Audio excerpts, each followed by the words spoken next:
Welcome to my channel, The Flix Judge, where you will get detailed reviews and honest ratings of global movies and OTT series so that you can watch only the best content worthy of your time. Today, we'll review the web series Special Ops 2.0 running on Geo Hotstar. It has 7 episodes of 40 to 45 minutes each. KK Menon reprises his role as Himmat Singh with Vinay Pathak as Abbas Sheikh. The series has most of the same cast from season 1 and 1.5 as protagonists, with some new faces as the villains for this installment. They have even roped in Prakash Raj for a key guest appearance. The series is directed by Neeraj Pandey and Shivam Nair. Hindi original, this is available in major Indian languages dubbed version. Before we start reviewing season 2, we will briefly look at season 1 and 1.5 to see why this series is quite popular. Season 1 started a unique way of storytelling and screenplay, with Himmat Singh being subjected to a departmental inquiry by two people who look like typical babus, Chadda Saab and Banerjee Saab, who are auditing Himmat Singh's dubious expense reports. The story is told by way of the special ops Himmat had undertaken in the past, covering the period under audit as well as the current ops he is doing. This kind of storytelling introduced a light-hearted element, that of inquiry commissions, which most Indians are familiar with, thus bringing the character of Himmat Singh down to earth and created an affinity. In spite of his team jet setting between London, Dubai, Ukraine, Azerbaijan, and wherever, doing all kinds of Mission Impossible, James Bond stuff. It is this connect which endeared the character of Himmat Singh to the audience.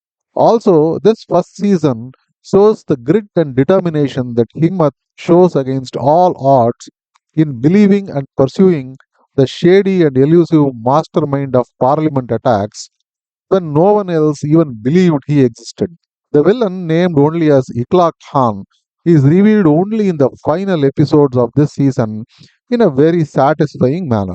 The way Iqlaq Khan counters every move by Himmat makes this cat and mouse game very thrilling.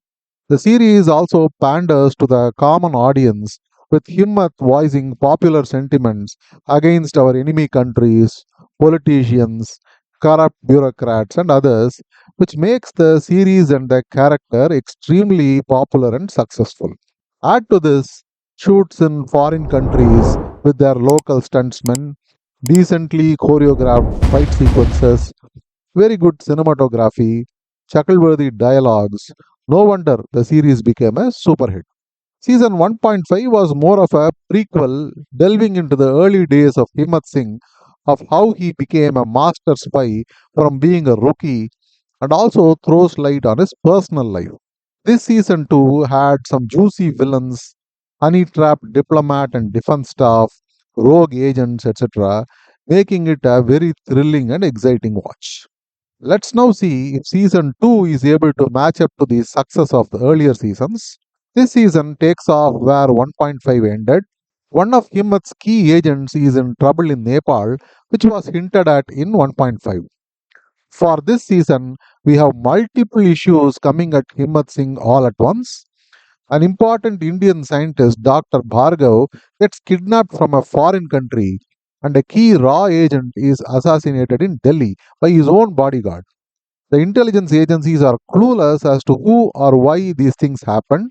Added to this, Himmat's ex boss and mentor Subramanyam, who suffered a personal tragedy because of a corrupt businessman, pushes Himmat to bring him back from the Caribbean within a couple of days or face dire consequences.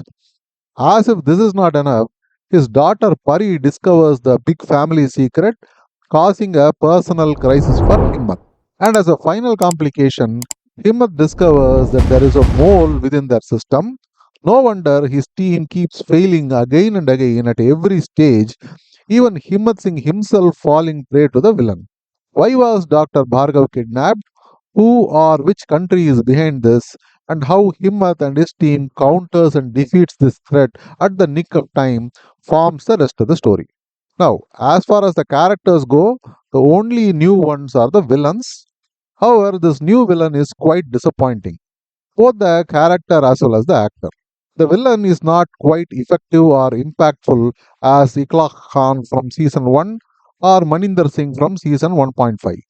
We don't quite feel the connect with this villain as most of his background is just narrated to us, and his reason for doing all this does not evoke any emotional connect in us.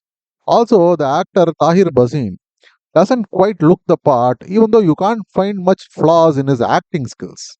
He just is not convincing as a psycho genius who not only can just hack into any computer system but also take on commandos twice his size. The side story of Subramaniam is more grounded and connects to the audience than the main story. Even though cyber war is probably more devastating than actual wars, it just does not make for good cinema, I guess. As a result, Himmat just seems to have been relegated to being just a boss who orders his team around, not quite doing much himself. More like the character M from James Bond movies. So, to me, this season is a letdown, both story wise as well as the role of Himmat, and this is a big negative. However, acting wise, KK Menon is his usual self, delivering popular punchlines and one liners. All the others have also done their part quite adequately. Other than that, the series does have the usual big budget features of shooting in foreign locales, decent CGI VFX, choreographed stunts, even though one wonders why the characters often indulge in hand to hand combat when they actually have guns in their hands. However, all this is not very effective or engaging as the main story lacks that emotional connect. So, what is the verdict? Special Ops 2.0 looks shiny and well made, but lacks the thrill and emotional depth that the earlier seasons brought with it. I will give this season a 6 out of 10 stars, while I would rate both the earlier seasons as an 8 out of 10. However, with very limited Indian content available on OTT, especially ones which do not seek to push some kind of agenda down your throats, this is a good time pass watch with your entire family. See you again with another review. Until then, bye and happy viewing. Thank you for watching. If you like this video, please like, share, and subscribe. I go through hours and hours of content so that you can watch only the very best ones in your precious free time. Thank you.